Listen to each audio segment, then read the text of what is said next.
সেই আয়াতুল কুরসি, এর ভেতরে আমার আল্লাহর 10টা ক্ষমতা আছে। কেউ যদি এই 10টা ক্ষমতা ফরজ নামাজ পড়ার পর আমল করতে পারে, বিশ্বাস করতে পারে, তাহলে মরণের সময় আজরাইলের যে কষ্টটা ওইটা আর হবে না। আর এই 10টা ক্ষমতা আমল করতে পারলে মহান আল্লাহ তাকে বিনা হিসাবে বিনা বিচারে জান্নাত দিয়ে দেবে। কয়টা ক্ষমতা? আর জোরে এবার একটা একটা করে ক্ষমতাগুলো বলছি। আছেন আপনারা? আল্লাহ পাক বলেন 1 নাম্বার ক্ষমতা আমারে, আল্লাহু লা ইলাহা ইল্লা হুয়াল হাইয়ুল কাইয়্যুম। আল্লাহর 1 নাম্বার ক্ষমতা লা ইলাহা ইল্লাহু বা ইল্লাল্লাহ, আল্লাহ বাদে কোনো মাবুদ নাই। কোনো মাবুদ কাকে বলে?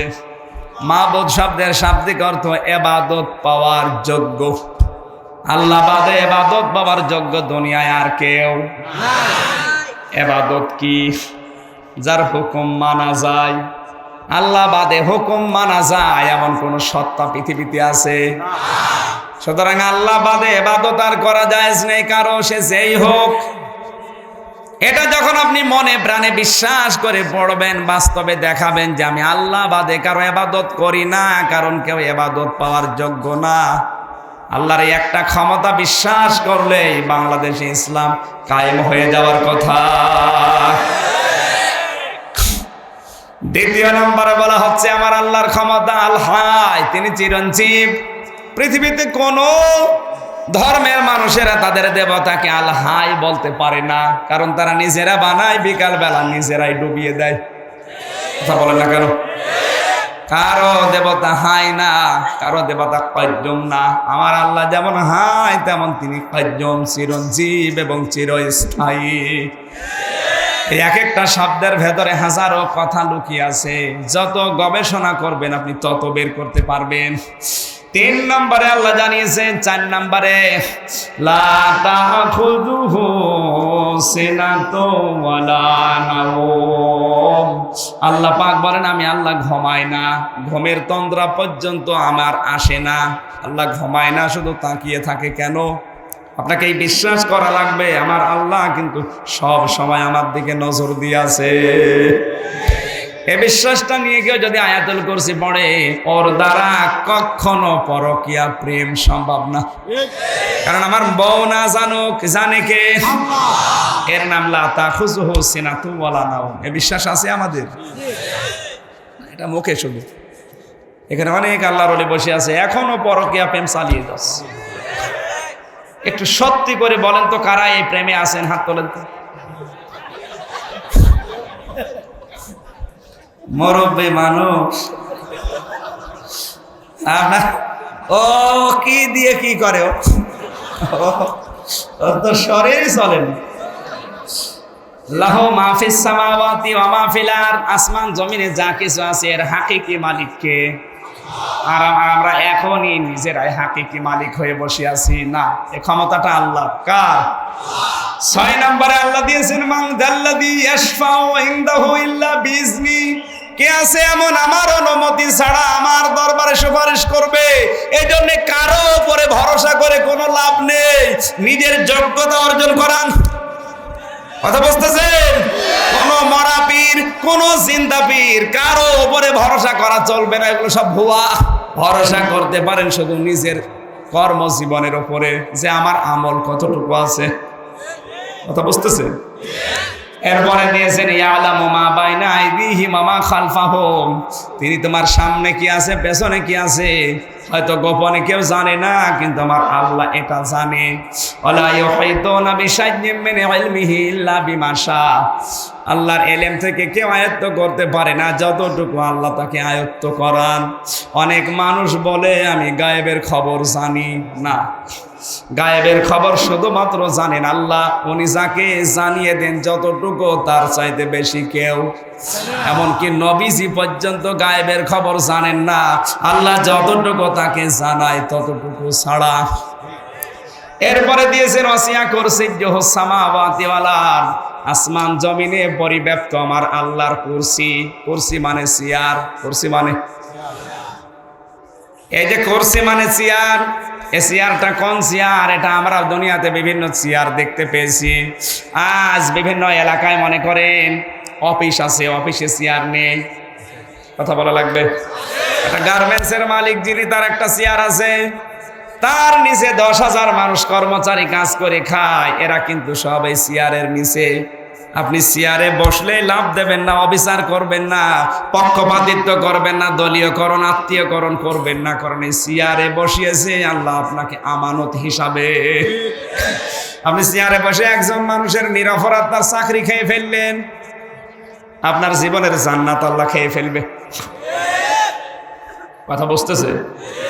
কত মানুষ আজ চেয়ারে বসে গিয়ারে আছে না? যে এখন চেয়ারে আছে সে এখন গিয়ারে আছে। আল্লাহ এই জন্য আমলটা দিয়েছে, সাবধান, চেয়ারের মালিক আমি। চেয়ারে বসিয়ে অনেকে জোতা পিঠা খাওয়িয়েছি। এই জন্য চেয়ারে বসলে লাভ দিবা না। ওয়ালা ইয়াউদুহু হিফযুহুমা, এই যে বিশাল সাম্রাজ্য, এগুলো পরিচালনা করতে গিয়ে আমি আল্লাহ ক্লান্ত হয়ে যাই না। এই পৃথিবীতে যে যতটুকু দায়িত্ব পেয়েছে, দায়িত্ব পালন করার সর্বশেষ সে ক্লান্ত হবে, এইটাই নিয়ম। সারাদিন পরিশ্রান্ত হওয়ার পর, কর্মজীবনে থাকার পর সন্ধ্যাবেলা ক্লান্ত হয় না? কিন্তু আমার আল্লাহর এটা নেই। আল্লাহ পাক বলেন, আমার যত সৃষ্টি আছে এগুলো পরিচালনা করতে গিয়ে আমার কোনো ক্লান্তি আসে না। ওয়াহুয়াল আলিয়্যুল আযীম, আমি আল্লাহ এই পৃথিবীতে, আলিজ্জন মানে সুউচ্চ, আজিম মানে মহান। আমি আল্লাহর উপরেও কেউ নেই, আমি আল্লাহর চাইতে উঁচাও কেউ নেই। জোরে বলো সুবহানাল্লাহ।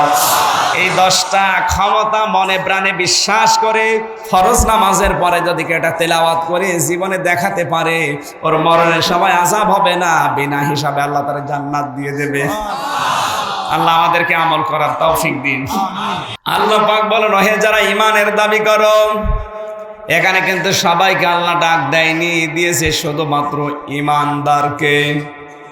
এখন আমার প্রশ্ন, আমাদের ঈমান আছে কিনা?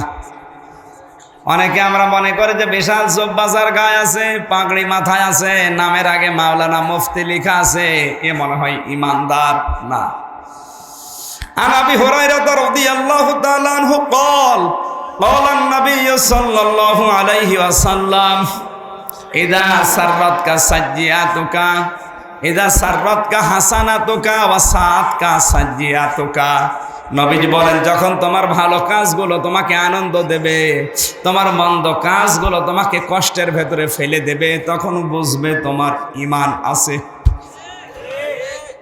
বাংলার জনগণ, এই বাংলাদেশে কিন্তু সবার কাছে ভালো কাজ ভালো লাগে না।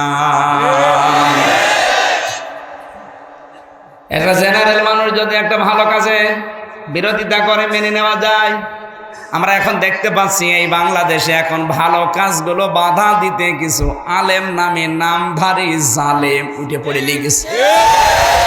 আমরা কিন্তু মনে করছি না, এই যখন নামের আগে মাওলানা মুফতি আছে, নামের শেষে দি আছে, কারণ এখন অধিকাংশ মানুষের নামের শেষে যে টাইটেল, কি টাইটেল নেই? অধিকাংশ মানুষের নাম দেখবেন শেষে লেখা আছে হাকানি, তোফানি, গোতানি, বিপ্লবী, জিহাদি বললে বা সমস্যা। সেদিন দেখলাম একজনের নাম শেষের দিকে লিখে দিয়েছে শফিকুল ইসলাম জাগরণী। কি ভাই আপনি জাগরণী লিখলেন? বলছো হুজুর আমি জাগিয়ে তুলি, অথচ নিজেই ঘুমিয়ে পড়ছি। আমরা মনে করি নামের আগে পরে টাইটেল যাদের আছে, মুসাদ্দেদে জামান, ভারতের কামান, হাওড়ার সেতু, যমুনার ব্রিজ, পীরে কামেল, 14 তরিকার পীর, কোসে আ, নাম খুঁজে পেয়েছে? শুধু টাইটেল, 3 লাইন শুধু টাইটেল থাকে, শেষে থাকে কোসে আ, নাম নেই। মানুষ এদেরকে দেখলে মনে করে বিশাল আলেমেরা, এরা বিশাল বুজুর্গ, এদের ঈমান মনে হয় ভরপুর। না, যাদের কাছে ভালো কাজ ভালো লাগে না, ও যদি আকাশ দিয়ে উড়িয়ে যায় ওটা বেঈমান। দ্বিতীয় নাম্বারে, যাদের কাছে খারাপ কাজগুলো খারাপ লাগে না, এই যে ক্যাসিনোয় যারা ব্যবসা করতো, মদের ব্যবসা, নারীর ব্যবসা, টাকার ব্যবসা, কথা বলেন না কেন? এই কাজগুলো কি আপনার দৃষ্টিতে ভালো না খারাপ? কিন্তু তাদের কাছে তো খারাপ লাগতো না, তারা আনন্দ করে করতো। তারা যে নারীর ব্যবসা করতো, এ কি কান্নাকাটি করতো নাকি আনন্দে? আনন্দে। তার মানে খারাপ কাজগুলো যাদের কাছে কষ্ট লাগে না, খারাপ লাগে না, সে যদি 14 বার হজ করে আসে, ও কি বলেন? সুতরাং এই আয়াত দিকে, হাদিসের দিকে তাকালে আমার মনে হয় বাংলাদেশে 96% ইমানদার না, 96% বেঈমান। কি বেশি বলে ফেললাম? তাহলে এখানে আমার আল্লাহ ডাক দিয়েছেন বেঈমান না ইমানদার? ইমানদার কারা আছে আপনি এবার টের পেয়েছেন। এই লোকটাও ইমানদার হতে পারে যদি ওনার কাছে ভালো কাজগুলো আনন্দ লাগে আর অন্যায় কাজগুলো যদি কষ্ট লাগে। শুধু আমার মতো জব্বা গায়ে দেওয়া লাগবে, বড় বড় দাড়ি রাখা লাগবে, তাহলে ইমানদার না? কখনোই না। এটা তো ইমানের সিমটাম, চিহ্ন। কিন্তু ইমান তো থাকে মানুষের ভেতরে।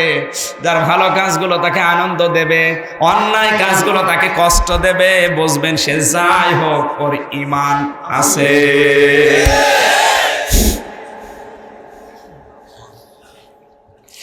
এরকম ইমানদারকে আল্লাহ ডাক দিয়ে বলেছেন আনফিকু, খরচ করো, মিম্মা রাযাকনাকুম, তোমাদেরকে আমি আল্লাহ যে রিজিক দিয়েছি।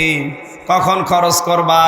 মিন ক্বাবলি, এর পূর্বে, আইয়াতিয়া ইয়াউমুল লা বাইউন ফীহি ওয়ালা খুল্লাতুন ওয়ালা শাফাআ, যে সময় বেচা কিনা, বন্ধুত্ব এবং সুপারিশ গ্রহণ করা হবে না। তার মানে এখানে যেটা বুঝতে পারলাম, এই কথাগুলো কিয়ামতের কথা। কিসের? কিয়ামতের ময়দানে বেচা কিনা চলবে, বন্ধুত্ব চলবে, বলেন, সুপারিশ। এই তিনটা শব্দ নিয়ে ভেজাল আছে আজ বাংলাদেশে। আমরা আজকে এগুলো নিরসন করব, আবিষ্কার করব ইনশাআল্লাহ।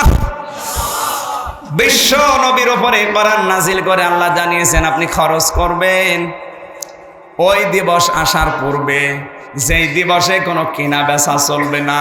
কেনা বেচা চলবে, কোনো বন্ধুত্বও চলবে না। কেউ যদি বন্ধু থাকে ও জানের শত্রু হয়ে পালাবে। وَأَنذِرْهُمْ يَوْمَ الْآزِفَةِ إِذِ الْقُلُوبُ لَدَى الْحَنَاجِرِ كَاظِمِينَ مَا لِلظَّالِمِينَ مِنْ حَمِيمٍ وَلَا شَفِيعٍ يُطَاعُ يَعْلَمُ خَائِنَةَ الْأَعْيُنِ وَمَا تُخْفِي الصُّدُورُ। রব্বুল আলামিন বলেন, হে পৃথিবীর মানুষেরা, কিয়ামতের যে ময়দান আমি কায়েম করব, ওখানে দুনিয়ায় যারা প্রকৃত বন্ধু ছিল এরাও শত্রু হয়ে দাঁড়াবে, এরাও পালাবে, মানুষের চক্ষু উল্টিয়ে যাবে। সুতরাং এই দিবস আমাদের সামনে যেহেতু আছে, এটা আসার আগে যে তিনটা কথা জানতে পারলাম, কেনা বেচা চলবে না। যেগুলো আপনি কেনা বেচা করতে পারেন ওগুলো কিয়ামত আসার আগে কেনা বেচা শুরু করেন। সুতরাং আপনার হায়াত, আপনার ক্ষমতা, আপনার টাকা পয়সা, আপনার প্রভাব প্রতিপত্তি, আপনার যে পাওয়ার আছে, এইটা আপনার মরণের আগে খরচ করে যান। কথা বুঝতেছেন?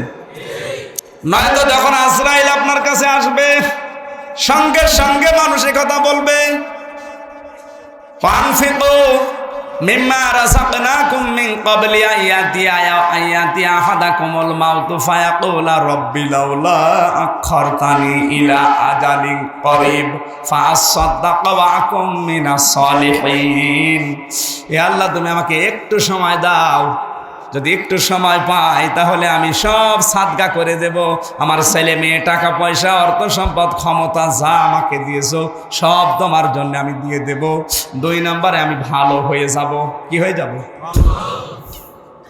আল্লাহ তাআলা বলেন, আলা ইউআখিরাল্লাহু নাফসান ইযা জাআ আজালুহা, না আর সময় দেওয়া হবে না।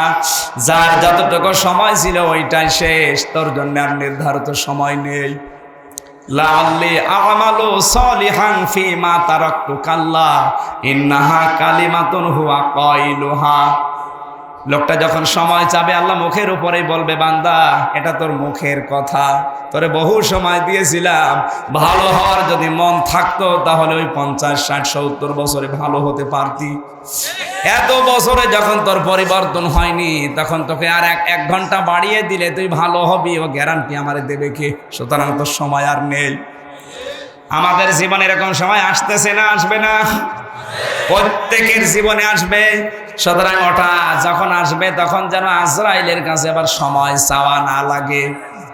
আগে থেকে প্রশ্নপত্র ফাঁস করে দিলাম, সময় চাওয়া যেন না লাগে। এর সময়ের আগে আপনি নিজেকে পরিবর্তন করে নিন। জোরে বলেন আমিন। 2 নম্বরে খোল্লা, বন্ধুত্ব। খোল্লা মানে আমরা দুনিয়ায় বিপদে পড়লে অনেকে ভাইয়ের নাম, বন্ধুর নাম বলা হয়। কিয়ামতে মানুষ যখন বিপদে পড়বে তখন বন্ধুর কথা মনে হবে। এই জন্য আল্লাহ বন্ধুর নাম দ্বিতীয় পয়েন্টে দিয়েছেন। কিয়ামতে কিন্তু সবচাইতে আপন বন্ধু আগে পালাবে। কোরআনের ভেতরে আমি 7 প্রকার মানুষের নাম পেয়েছি। ইয়াউমা ইয়াফিরুল মারউ মিন আখিহি ওয়া উম্মিহি ওয়া আবিহি ওয়া সাহিবাতিহি ওয়া বানিহি লিকুল্লি মারিম মিনহুম ইয়াউমাইদিন শাআনুন ইউগনি। রব্বুল আলামিন বলেন, সেদিন সর্বপ্রথম তোর ভাই পালাবে। কে? ভাইয়ের কথা কেন দিলেন? এনার যদি ভাই থাকে, উনি যদি এলাকায় কারোর সাথে মারামারি করে, দোষ ওনার, তারপরও ভাইয়ের কাছে এসে বলবে, ভাই আমারে বাঁচান। ভাই যদি দেখে যে দোষ ওর নিজের, তারপরও ওনার পক্ষ নিয়ে বিরোধী পক্ষকে ঘায়েল করার জন্য এগিয়ে যাবে। এটাই নিয়ম না দুনিয়ার? ওকে তো জানে ওনার ভাই যে এর দোষ, তারপরও এর পক্ষ নিয়ে ওদেরকে মারতে যাবে। দুনিয়া থেকে নিয়ম পেয়েছে, এই জন্য মনে করবে আখেরাতেও হয়তো আমার ভাই এরকম আমার পক্ষেই থাকবে। এই জন্য প্রথম নাম্বারে আল্লাহ কার নাম দিয়েছেন? এরপরে দুনিয়ায় বিপদে পড়লে এগিয়ে যায় মা, এই জন্য মায়ের নাম দ্বিতীয়। এরপরে বাবা, বাবার নাম 3 নম্বরে। এরপরে দিয়েছে স্ত্রীর নাম, সন্তানের নাম, বন্ধুর নাম, এরপরে নেতার নাম। এই 7 প্রকার মানুষের নাম দেওয়ার পরে আল্লাহ জানিয়েছেন, লিকুল্লি ইমরিইম মিনহুম ইয়াউমাইদিন শানুন ইউগনি। এরা প্রত্যেকেই নিজের চিন্তায় থাকবে, কেউ কারোর জন্য এগিয়ে আসবে না। তাহলে এখান থেকে আপনি কি নিলেন? ও ঢাকাবাসী, এই যে 7 প্রকার মানুষের নাম বলছি, ভাই, মা, বাবা, স্ত্রী, সাথী, এরপরে সন্তানাদি, এরপরে নেতা। এই মানুষগুলো দুনিয়ায় সবচাইতে বিপদে পড়লে এগিয়ে যায় আগে, নাকি? আল্লাহ বলেন এগুলোই আগে পালাবে। তাহলে এত আপন যারা, এরাই যদি আগে পালিয়ে যায়, তাহলে কোন পীরের উপরে ভরসা করে লাভ আছে? আপনি যদি ভরসা করে থাকেন তাহলে এ আয়াত আপনি বিশ্বাস করেন না। আল্লাহ যখন নিজে জানিয়ে দিলেন যে এরা কিন্তু পালাবে, তাহলে কার উপরে আপনার ভরসা? দুনিয়ায় কারো উপরে আর ভরসা করা চলে না, কারণ এরা যখন নেই তখন আর কে আছে? আপনার শরীরের ভেতরে আমি কোথায় যেন বলেছিলাম যে ৯,৭৬৮ প্রকার চামড়া আল্লাহ দিয়েছেন। আশ্চর্যের বিষয় হচ্ছে কোন জায়গার চামড়া কোন জায়গার সাথে মেলে না। এমনকি আমার চামড়া এ ভাইয়ের সাথেও মিলবে না। যদিও মনে হচ্ছে একরকম চামড়া, ওনার চামড়া কেটে গেলে আমার চামড়া লাগিয়ে দেবেন, কিয়ামতের আগে চামড়া লাগবে না, আরো পছন্দ ধরবে। আপনি যদি পরীক্ষা করতে চান করে দেখেন, জীবনও লাগবে না। ওনার চামড়া যদি ভালো বানাতে হয়, ওনার শরীরের কোন জায়গা থেকে চামড়া কেটে লাগিয়ে দেবেন, মিলে যাবে। কথা বুঝতেছে? কেন এই নিয়মটা আল্লাহ দিলেন? আল্লাহ জানাতে চায়, বান্দা তোর চামড়ায় ওর সাথে মেলে না, আর কিয়ামতে তোর বোঝা ও বহন করে নিয়ে যাবে। ও তোরে বোঝায় আর তুই বুঝে ফেলিস, ও তো ভণ্ড আর তুই পাগল।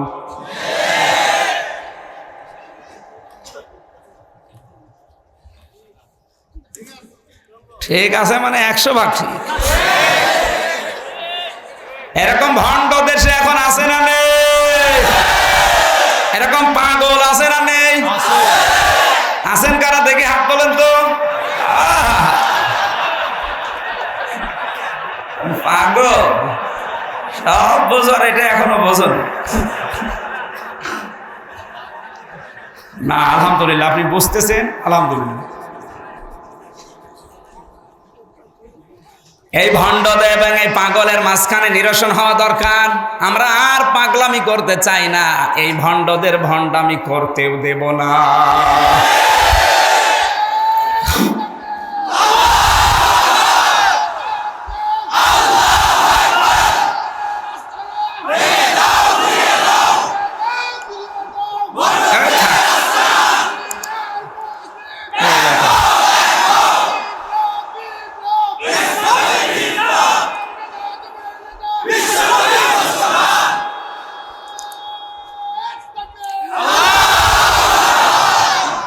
এলাকায় ভণ্ড পীর নেই, আপনি সেই নাটক থেকে এসে এই যে বললেন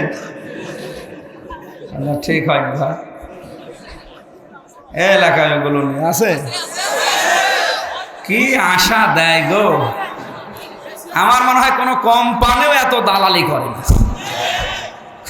কোম্পানি যারা অ্যাড দেয় এত দালালি করে, আরো বিভিন্ন দরবারে দালাল বসে থাকে, কোনো চিন্তা নেই। বাবা আমি এখন মগবাজারে জমার নামাজ পড়াই, 8 দিন হাসপাতালে, মাঝে মাঝে মাহফিল করে বাংলাদেশের বিভিন্ন জেলা থেকে যখন যায় দেখি ওর পাশে একটা মাজার আছে, পাক রওজা শরীফ।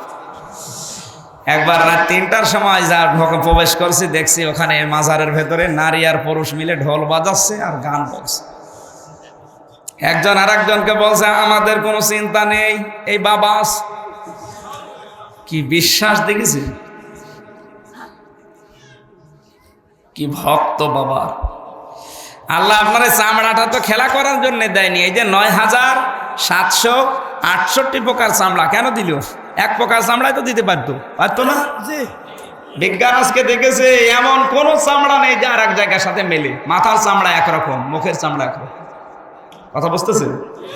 পুরা শরীরের ভেতরে কোনো চামড়া কোনো জায়গার সাথে মেলে না। হ্যাঁ, একটা জায়গার চামড়া আংশিক মিল আছে, এই যে এখানকার এই চামড়াটা আর এই গর্দানের চামড়া। এই জন্য অজু করার সময় যদি এই পানি এখানে কেউ লাগাতে পারে 5 বার থেকে 6 বার দিনে রাতে মিলে, তাহলে তার এই জায়গাটায় ক্যান্সার হয় না, এই জায়গাটা সতেজ থাকে। আমেরিকার 3 জন খ্রিস্টান বিজ্ঞানী অলরেডি পরীক্ষা করে এই তথ্য দুনিয়ায় দিয়ে দিয়েছে যে এখানকার চামড়ার সাথে এখানকার চামড়ার মিল আছে। এই চামড়াটার পানি যদি কেউ লাগাতে পারে এই রগগুলো সতেজ হয়, আর রক্তের ভেতরে যে 15 প্রকার ক্যান্সার হয়, এই ক্যান্সার থেকে আল্লাহ তাকে বাঁচিয়ে দেয়। এরা গবেষণাগার থেকে বের হয়ে দেখছে পুকুরে একজন মুসলমান অজু করছে, অজু করার সময় এভাবে করা লাগে না? ওরা যে কেউ হাত চেপে ধরেছে, কেউ পা চেপে ধরেছে, বলছে you my father, you are my grandfather. কি? কেউ বলে আপনি আমার দাদা, আর কেউ বলে আপনি আমার বাপ। কেন? আজ 13 বছর আমরা গবেষণা করে 3 জন মিলে এই তথ্যটা পেয়েছি, আর আপনি আগে আবিষ্কার করে ফেলেছেন আপনি আমাদের বাপ। ও বলছে কি আমরা তো কিছুই জানি না। জানেন না মানে? আপনি যে এরকম করলেন, ওটা তো অজু 1500 বছর আগার না, আমার নবী আমাকে শিখিয়েছে যে অজু করার সময় এইভাবে করা লাগে। ওরা বলছে আমরা 13 বছর গবেষণাগারে দেখলাম কেউ যদি দিনে রাতে 5 থেকে 6 বার এভাবে করতে পারে, এই চামড়ার পানি এই চামড়ায় লাগাতে পারে, তাহলে আল্লাহ তাকে ক্যান্সার থেকে বাঁচিয়ে দেয়। আমরা আর নিজেদের ধর্মে থাকলাম না। আপনার নবী তো সবচাইতে বড় বিজ্ঞানী, যিনি 1500 বছর আগেই তথ্য দিয়ে গেছে। আপনাদের ওই নবীর ধর্মে আমাদেরকে দীক্ষিত করান, 3 জনই মুসলমান হয়ে গেছে। আমার বন্ধুরা, আমি যে কথা বোঝাচ্ছিলাম, খল্লাতুন বন্ধুত্ব কাজে আসবে না। এত বড় আপন আপন লোকগুলো যদি পালিয়ে যায়, কার উপরে আপনি ভরসা করে আছেন আপনি বলেন? 3 নাম্বার আল্লাহ তাআলা বলেন ওয়ালা শাফাআ, এমনকি সুপারিশও কাজে। আজ তো অনেকেই সুপারিশ করার জন্য বসে আছে যে তোর কোনো চিন্তা নেই, আমি আছি।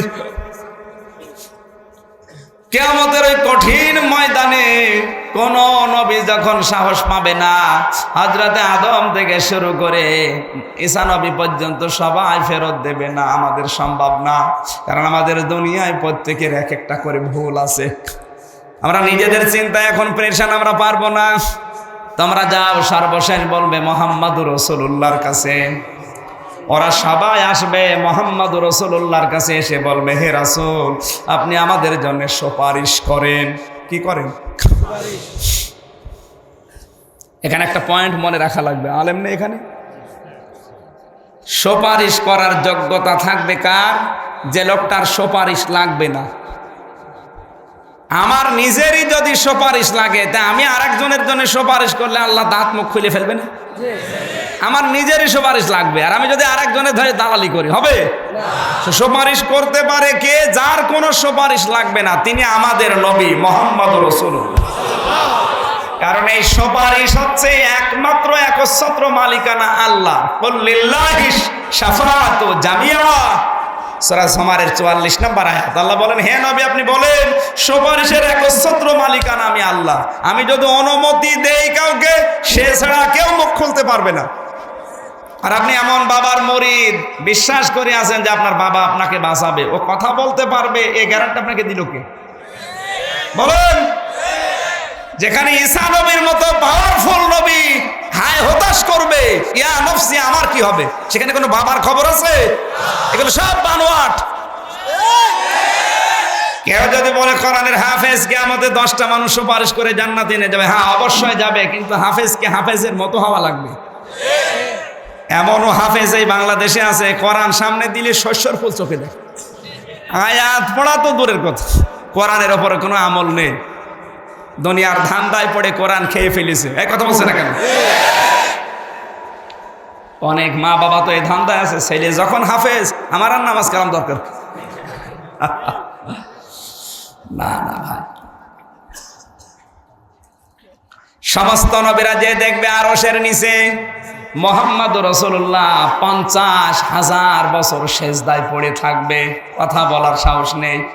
আল্লাহ যখন জাব্বার আর কাহার নাম ধারণ করবে, তখন কেউ মাথা তোলার ক্ষমতা পাবে না, সবাই উলঙ্গ, লজ্জাস্থানের দিকে তাকানোর ক্ষমতা নেই। বিশ্ব নবীকে আল্লাহ এবার ডাক দেবেন, হাবিব মাথা তোলেন, কান্না বন্ধ করেন, সুপারিশ করেন। আপনার সুপারিশ করার জন্য আমি আল্লাহ অনুমতি দিয়ে দিলাম। নবীজি এবার সুপারিশ করা আরম্ভ করবেন উম্মতকে ডাক দিয়ে। হঠাৎ কিছু মানুষের সামনে পর্দা পড়ে যাবে। নবীজি বলেন রব্বুল আলামিন এগুলো তো আমার উম্মত মনে হয়, সুপারিশ করে আমি জান্নাতে নিয়ে যাই, আপনার ফেরেশতারা পর্দা দিল কেন? এবার খেয়াল করুন। ওই সময় নবীজি ডাক দিয়ে বলবেন আল্লাহ পর্দা ফেলে দিলেন কেন? আওয়াজ আসবে আল্লাহর পক্ষ থেকে, হাবিব এগুলো আপনার উম্মত আপনার মনে হচ্ছে, কিন্তু আপনি দুনিয়া থেকে বিদায় নেওয়ার পরে আপনার রেখে আসা ইসলাম এরা উলট পালট করে ফেলেছিল। আপনার রেখে আসা ইসলামকে পরিবর্তন করে ফেলেছিল। আপনি যে নামাজ দিয়েছেন ওরা সেই নামাজ পড়ে নাই, ওরা এক সেজদায় নামাজ পড়েছে। এরকম মানুষ নেই? আপনি যে জিকির দিয়েছিলেন ও জিকির ওরা করে নাই, ওরা জিকির বানিয়েছে। আজ বানানো জিকির দেশে আছে না নেই? বানানো জিকির আছে তো আছে, ওইটা আরো এস্টাবলিশ করার জন্য নতুন নতুন ফতোয়া উদ্ভাবন করে। আপনার দরকার কি? আপনি যদি ইবাদত হিসাবে করতে চান, দেখবেন এটা রাসূলের জীবনে ছিল কিনা। কথা বুঝতেছেন? ইবাদত কাকে বলে? আল্লাহর হুকুম থাকা লাগবে, রাসূলের তরিকা থাকা লাগবে। আর আপনি এমনটা আরম্ভ করলেন যে 63 বছরের জীবনে কোনোদিন নবীজি ওই রকম কাজ করেননি, তা আপনি কি নিজের মন মতো ইবাদত বানাবেন? আমি আবার বলছি, আল্লাহর নবীর রেখে যাওয়া ইসলাম যারা উলট পালট করে আজ নতুন ভাবে বানিয়েছেন, কিয়ামতের দিন আল্লাহ যখন বলবে এগুলো আপনার উম্মত না, কারণ আপনি দুনিয়া থেকে বিদায় নেওয়ার পরে এরা উল্টো পাল্টা করেছিল ইসলামকে, তখন নবীজি রাগ করে বলবেন সহকান লিমান গায়্যারা বাদি, দূর হয়ে যা। আমি চলে আসার পরে আমার রেখে আসা ইসলাম যারা পাল্টিয়ে ফেলেছিস, তোরা আমার উম্মত না, তোদের জন্য কোনো সুপারিশ নেই। বলেন তো আপনি যদি ওই দলে পড়ে যান কি হবে আপনার? আমি তো আপনাকে বাঁচাতে চাই, আর আপনি সেই গোলামি নিয়ে আসেন। আপনার বাবা করেছে 150 বছর আগে, আপনার দাদা করেছে 200 বছর আগে, তো বাবা দাদা ভুল করতে পারে না? তারা কি ফেরেশতা ছিল? তারা কি নবী ছিল? তারা তো ভুল করতেই পারে মানুষ হিসাবে। আর আপনি সেইটাই প্রতিষ্ঠিত করার জন্য উঠে পড়ে লাগবেন, তার মানে কি? ইসলাম মানতে গিয়ে দেখবেন আল্লাহ কি বলেছে, রাসূল কি করেছে, এইটাই, আর কেউ না। অনেকে যদি বলে তাহলে রসুলের জামানায় তো মাইক ছিল না, এখন মাইক আমি ব্যবহার করব না। পাগলের পয়াকার বাদ দিলে যেটা থাকে ওইটা কি থাকে, গোল মারা দরকার। বেটা এবাদত এবং বেদাতি বোঝে না, সংজ্ঞায় তো পড়ে না। এবাদত আর বেদাত আমি এক কথায় বলছি, বহুবার বলেছি, ইসলামের মধ্যে নতুন কিছু আবিষ্কার করা বেদাত, আর ইসলামের জন্যে নতুন কিছু আবিষ্কার করা বেদাত নয়। এই দুইটা সংজ্ঞা মনে রাখবেন, জন্যে আর মধ্যে।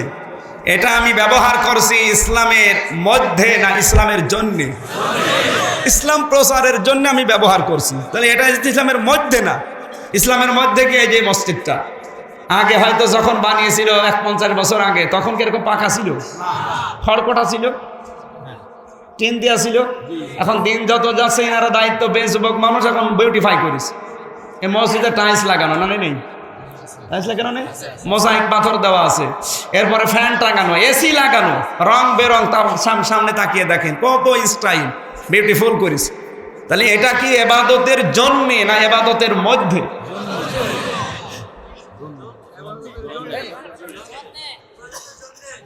আরে জন্যের মধ্যে শব্দ বোঝেন না, তারপরে মাথায় কি মগজ আছে না গোবর আছে? এটা তো আমি এবাদতের মধ্যে করি না, আমি এবাদতের জন্য সংস্কার করলাম, এবাদতের জন্য বিউটিফাই করলাম, সুন্দর করলাম। এবাদতের কি? আরো জোরে। এরকম যে কোনো এবাদত যদি কেউ বলে যে নামাজ পড়া, জিকির করা, দান করা, যাকাত দেওয়া, হজ করা, আগে দেখবেন ওটা এবাদতের জন্য হচ্ছে কিনা। আর যদি এবাদতের মধ্যে হয় তাহলে তার দলিল লাগবে। কথা বলতেছেন? এখন যদি বলেন যে এই যে আমি যে এবাদত করি এটা যে জায়েজ নেই, আপনি দলিল দেন। আরে ভাই ওটা তো জায়েজ নেই, এই জন্যই তো দলিল নেই। আমি যদি এই ভাইকে বলি যে এই জমিটা আমার, কিন্তু কোনো দলিল নেই না, আমি ওনারে বললাম যে ভাই এই যে 1 বিঘা জমি দেখতে পাচ্ছেন, এই জমি কিন্তু আমার না, কারণ আমার দলিল নেই। এখন যদি উনি বলে না আপনাকে দলিল দেখানো লাগবে, তা আমি দলিল পাবো কোথায়? আমাকে তো মেরে ফেললেও পারবো না, কারণ আমার তো দলিল নেই বলে এই জমি আমার না। কথা বোঝা যায়নি? সুন্নাত আর বেদাত অনেকে বোঝে না, বেদাতকে সুন্নত বানিয়ে ফেলে, সুন্নতকে বেদাত বানিয়ে ফেলে। এই দুইটা সংজ্ঞা মনে রাখবেন শুধু, যে এবাদতের মধ্যে নতুন যা করবেন, এবাদত কিন্তু নির্ধারিত। 5 ওয়াক্ত নামাজ নির্ধারিত না? এর ভেতরে যদি কেউ 6 ওয়াক্ত বানাতে চায়, ওটা কি? বেদাত। জিকির নির্ধারিত, জিকির কি? জিকিরের ভেতরে নতুন কিছু যদি কেউ আবিষ্কার করে বলে এটাও জিকির, ওইটা বেদাত। আপনি আল্লাহর নামে জিকির করতে চান, স্পষ্ট ভাষায় করবেন। সুবহান, সুবহান বলে কোনো জিকির নেই, সুবহান আল্লাহ বলা লাগবে। আলহাম, আলহাম বলে কোনো জিকির নেই, আলহামদুলিল্লাহ বলা লাগবে। কথা বলে না কেন? সরাসরি বলা লাগবে লাইলা, লাইলা না লা ইলাহা ইল্লাল্লাহ। এতটুকু কথা আপনার মাথায় আসে না, কে কি বোঝায় আপনি তার বুঝ নেন, মানে আপনার যোগ্যতা নেই। আমি আবার বলছি, অনেকে যারা এই ধারণা দেন যে নবীর যুগে তো এগুলো ছিল না, তাহলে এখন এগুলো ব্যবহার করেন, এটা বেদাত। আরে ভাই বেদাতের সংজ্ঞা তো এটা না। আমি তো আর এটা ইবাদতের মধ্যে ব্যবহার করছি না, আমি এটা ইবাদতের জন্য ব্যবহার করছি। কথা মনে থাকবে? তাহলে আল্লাহর নবীর রেখে যাওয়া ইসলামের ভেতরে মধ্যে যারা উল্টাপাল্টা করে, এরা নবীর উম্মত না। আপনি এই হাদিসটা আজ বাংলাদেশে মিলান, নবীর উম্মত কত মাইনাস হয়ে যাবে, হবে না? আমার তো মনে হচ্ছে আমরাও যাব। আপনার তো শরীরের পশম খাড়া হয়ে যাওয়ার কথা, যে আমি সুপারিশই যদি না পাই তো কিসের বাবার মুরিদ আমি? কারণ আল্লাহর নবীর রেখে যাওয়া ইসলাম আজ আমি উল্টাপাল্টা করে ফেলেছি। চট্টগ্রামে গিয়েছিলাম গত বছরে, দেখি জিকির করতে করতে লাফাচ্ছে। ভাই এত লাফান, জিকির করছে, এত লাফিয়েও তো টেনশনে আছে জান্নাত পাবো কিনা। তুমি বসে বসে জান্নাত পাবা, লাফাও। এই যে ওর টেনশন দিল কে? পীর সাহেব। কে দিয়েছে? ওর পীর সাহেব বলেছে যত লাফাবি তত তাড়াতাড়ি জান্নাত পাবে, এই জন্য লাফাচ্ছে। এবার আমার প্রশ্ন, বিশ্ব নবীর দরবারে যারা জিকির করেছে, আপনি একটা হাদিস দেখাতে পারবেন যে তারা লাফিয়ে গাছে উঠেছে? আপনি কি নবীর সাহাবীদের চাইতে বেশি এশক আপনার এসে গেছে? একজন সাহাবী দুনিয়ায় আল্লাহর নবীকে যা দিয়েছে তামাম ঢাকাবাসী মিলে দিতে পারবে? আপনার এত এশক কোত্থেকে আসে? আর আমরা বিভিন্ন দরবারে দেখি পীর সাহেব বসে বসে জিকির করে, কিচ্ছু হয় না তার, সে মন মতো জিকির করছে। আর যত লাফালাফি করে মুরিদরা। জিকির করলে আপনার হালত চলে আসে, এশক আসে, তাহলে তো এশক পীরের আগে আসা দরকার। ও লাফাবে আরো ডবল, তারপরে আপনি লাফান। ও লাফায় না, ও বসে থাকে আর আপনি লাফাচ্ছেন, তার মানে আপনিও পীরের চাইতেও বড় আল্লাহর ওলি। এগুলো সব চিটারি বাটপারি ভণ্ডামি ছাড়া কিচ্ছু না। আমি আবার বলছি, ইসলাম নিতে হলে আপনি দেখবেন আল্লাহ কি বলেছে, রাসূল কি করেছে। এর বাইরে আমি কোন বাবা কি বলেছে, কোন দাদা কি করেছে, আমি ওটা মানি না। আপনি যদি আমার গলিয়ে মেরেও ফেলেন গুলি করে, তাও আমি মানি না। কারণ আমি সব সময় দেখবো আমার আল্লাহ কি বলেছে, রাসূল কি, এর উপরে কিচ্ছু নেই। কারণ আমার বাবা ভুল করতে পারে, আমার দাদা ভুল করতে পারে না, পারে না, পারে না ভুল করতে, কিন্তু আমার আল্লাহ এত আসতে বলবে। আল্লাহর ভুল হওয়ার সম্ভাবনা আছে? আল্লাহর ভুল হওয়ার সম্ভাবনা নেই। তার প্রমাণ কি? কোরআনে কারিমে আল্লাহ জানিয়েছেন, মা তারা ফি খালকির রহমানি মিন তাফাওয়াতিন ফারজি'ল বাসার হাল তারা মিন ফুতুর। হে বান্দা, তুমি আমার যদি ভুল ধরতে চাও, বারবার আমার সৃষ্টির দিকে তাকাও, তোমার নজর ফিরে আসবে, কিন্তু কোনো ভুল আবিষ্কার করতে পারবে না। আল্লাহর একজন বান্দা চিন্তা করছে, আল্লাহ তো দিয়েছে যে ভুল ধরা যাবে না, কিন্তু আমার দৃষ্টিতে একটা ভুল ধরা পড়েছে। এই যে বিশাল বট গাছ, কিন্তু ফলগুলো ছোট ছোট। অথচ আমরা তরমুজ গাছ দেখি, লাউ গাছ দেখি, লতা পাতা, অথচ তার বুকের ভেতরে এত বড় বড় ফল। আল্লাহ যদি তুমি ভুল ধরতে নিষেধ করেছে, আমি ভুল ধরতাম না, কিন্তু আমার দৃষ্টিতে মেনে নিচ্ছে না। মনে হয় এটা তোমার ভুল হলেও হতে পারে। হঠাৎ একটা বাতাস বয়ে গেল, একটা ফল বিক্ষস্রুত হয়ে ওর নাকের ওপরে পড়েছে। লাফ দিয়ে উঠে বলছে, আল্লাহ আমারে মাফ করো।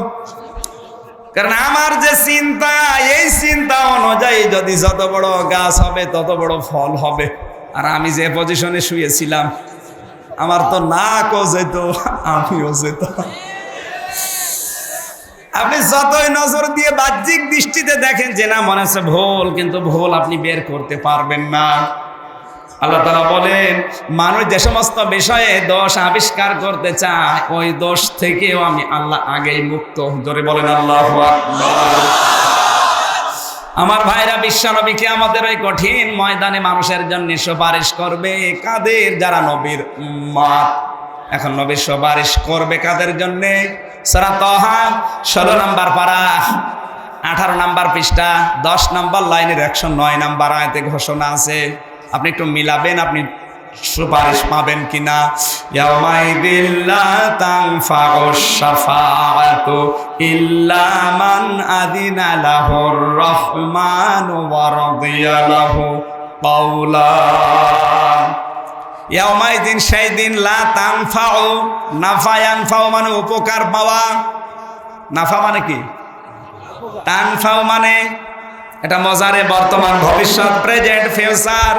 আল্লাহ পাক বলেন সেই দিন উপকার পাবে না, সুপারিশ করলে কাজে লাগবে না, লাগছে না।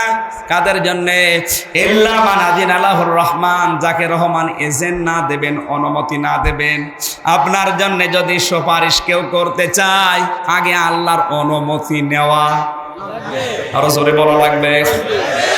2 নম্বরে শুধু অনুমতি না, রাদিয়াল্লাহু কাওলা, আপনার কথা শুনতে আল্লাহর ভালো লাগা লাগবে। আমি যদি আজ একজন এমপির কাছে আপনার চাকরির জন্য সুপারিশ করি, অবশ্যই আমাকে আগের থেকে অনুমতি নেওয়া লাগবে এমপির কাছে। আমি এখন ঢাকা মগবাজারে আদ্দিন হাসপাতালের যিনি মালিক, আকিস কোম্পানির বড় ছেলে, আপনার জন্য যদি বলে ভাই যে স্যার আমার একজন লোক আছে, তারে আপনারে নেওয়া লাগবে এই প্রতিষ্ঠানে, এখন ওনার জন্য যদি সুপারিশ করতে চাই, আগে থেকে ওনার কাছে আমার অনুমতি নেওয়া লাগতে হবে, তা আন্দাজে যে অনুমতি, আন্দাজে যে সুপারিশ করলে কাজে লাগবে? আগে থেকে অনুমতি নেওয়া লাগবে না? 2 নম্বরে শুধু অনুমতি নিলেই হবে না, আমার কথা শুনতে ওনার মন লাগবে। আমি বলেই যাচ্ছি, উনি শুনিয়েই যাচ্ছে, হবে? আমার কথা বললে উনি যেন অ্যাকসেপ্ট করে, উনি যেন মন দিয়ে শোনে, উনি যেন আমল করতে পারে, ওইরকম মন ওনার থাকা লাগবে। এখন নবীজি আপনার জন্য সুপারিশ করবে, নবীকে তো আল্লাহ অনুমতি নাই দিল, কিন্তু আপনার কথা শুনতে আমার আল্লাহ রাজি আছে কিনা এইটাও তো আপনাকে দেখা লাগবে। রাদিয়াল্লাহু কাওলার ব্যাখ্যায় পেয়েছি, আপনি যে কথাবার্তা বলেন এই কথাবার্তার উপরও আল্লাহ রাজি থাকা লাগবে, এরপরে যদি নবী আপনার জন্য সুপারিশ করে কাজে লাগবে। এবার আপনি নিজ থেকে বলেন তো, আপনি যে কথাবার্তা বলেন এর উপরে আল্লাহ কি আসলে রাজি আছে? আপনি প্রতিদিন 100টা করে কথা বললে 98টা মিথ্যা কথা বলেন না? এরকম মানুষ দেশে নেই? এই দেশে তো আমার মনে হচ্ছে এখন সব কিছুই চলছে চাপাবাজি আর তেলবাজি। যে যত চাপাবাজি করতে পারে সে আজ তত উপরে, আর যে যত তেল মারতে পারে সে পদ তত বেশি পেয়ে। সব জায়গায় এখন শুধু তেল মারামারি। পৃথিবীর অন্যান্য দেশে আমরা তেল পাই মাটির নিচে, আর বাংলাদেশের যত তেল সব মাটির উপরে, শুধু তেল।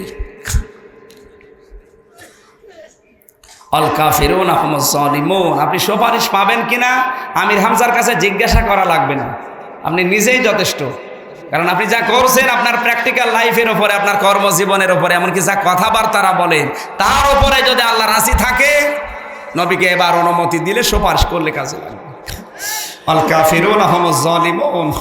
কাফেররা হচ্ছে অমান্যকারী যারা, তারা সবচাইতে বড় অত্যাচারী, জালেম। জোরে বলেন নাউজুবিল্লাহ। এবার আপনার কোরআনে কারিমের ইসমে আজম আছে যে 3টা আয়াতে, সূরা বাকারার 255 নম্বর আয়াত, সূরা আলে ইমরানের 2 নম্বর আয়াত, সূরা তাহার 111 নম্বর আয়াত। ইসমে আজম কি, এর আমল করলে কি হয়, এর ব্যতিক্রম করলে কি হয়, আজকের আলোচনার ভেতরে ওইগুলো আল্লাহ দিয়েছেন। আয়াতুল কুরসি যার নাম কি? কোরআনের সবচাইতে দামি আয়াত এটা। সূরা বাকারার কত নম্বর আয়াত? সবাই বলেন না কেন?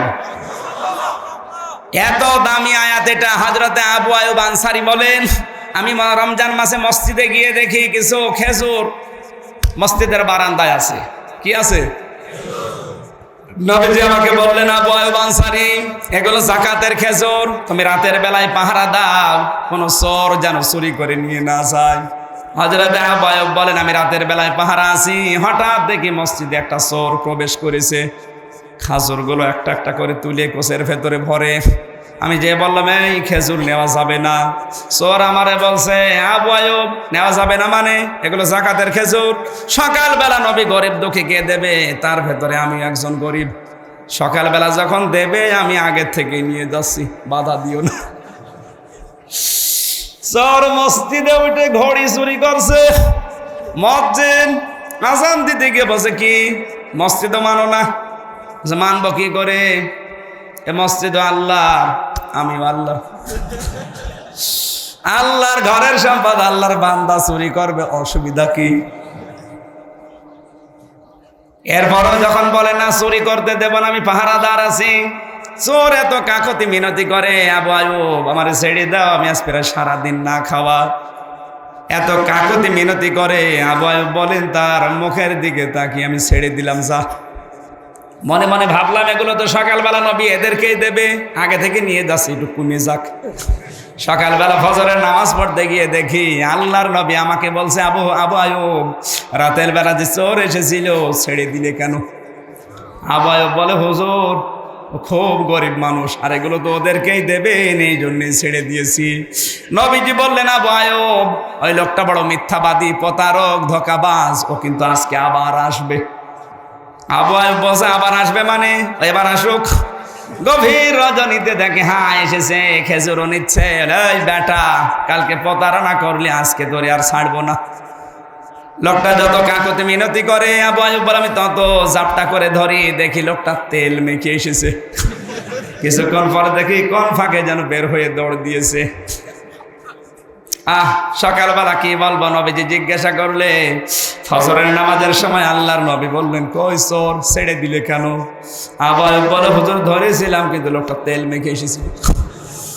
আল্লাহর নবী বলে, তো বড় প্রতারক, ধোঁকাবাজ, মিথ্যাবাদী, ও আজকে আবার আসবে। আবার বলে, এবার আসো গাছ, দড়ি নিয়ে রাখবো। ঠিক দড়ি নিয়ে বসে আছে। রাতের বেলা চোর এসেছে, এবার ধরেছে শুধু না, মসজিদের পিলারের সাথে বেঁধে ফেলেছে। যত কাকুতি মিনতি করে বলে, না আজকে ধরে আমি নবীর কাছে নিয়ে যাবই যাব। চোর তখন ডাক দিয়ে বসে, আমারে ছেড়ে দাও, তোমার আমি কোরআন শিখাবো। কোরআন শিখাবো মানে? হ্যাঁ, আমি এমন একটা আয়াত জানি যেটা পড়লে আর চুরি হয় না। ঠিক আছে, ওইটাই তো দরকার। প্রতিদিন এভাবে রাত জেগে জেগে পাহারা না দিয়ে ঘুমানোর আগে একবার পড়বো, চুরি হবে না, তুই বল। চোর তখন এই আয়াতটা শিখিয়েছে।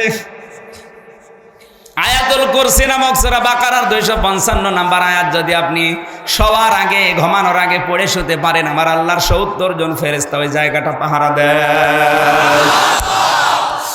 নবীজি বললেন, কই চোর কই? ধরেছিলাম, ছেড়ে দিয়েছি, কারণ আমাকে কোরআন শিখিয়েছে। আল্লাহর নবী বললেন, আবু আয়ুব, লোকটা মিথ্যাবাদী, কিন্তু এই কথাটা সত্য বলেছে। হযরত আবু আয়ুব বলে, হুজুর 3 দিন আপনি আমাকে কথা বললেন যে লোকটা প্রতারক, মিথ্যাবাদী, ধোঁকাবাজ, কিন্তু আজকে ও সত্য কথা বলেছে। কে এই লোকটা? নবীজি বললেন, ও ছিল শয়তান, সূরাত নিয়ে এসেছিল তোমাকে ধোঁকা দিয়ে বোকা বানিয়ে খেজুরগুলো নেওয়ার জন্যে। কিন্তু তোমাকে যে কোরআনের আয়াত শিখিয়েছে এটা সত্য কথাও বললো। কেন জানো? কারণ শয়তানও ঠেলায় পড়লে ভালো কথা বলে। এই দেশে আমরা এখন দেখতে পাচ্ছি অনেক শয়তান ঠেলায় পড়লে, অনেকটা বলার দরকার নেই। আপনারা ঢাকার মানুষ, শিক্ষিত মানুষ, শয়তানও ঠেলায় পড়লে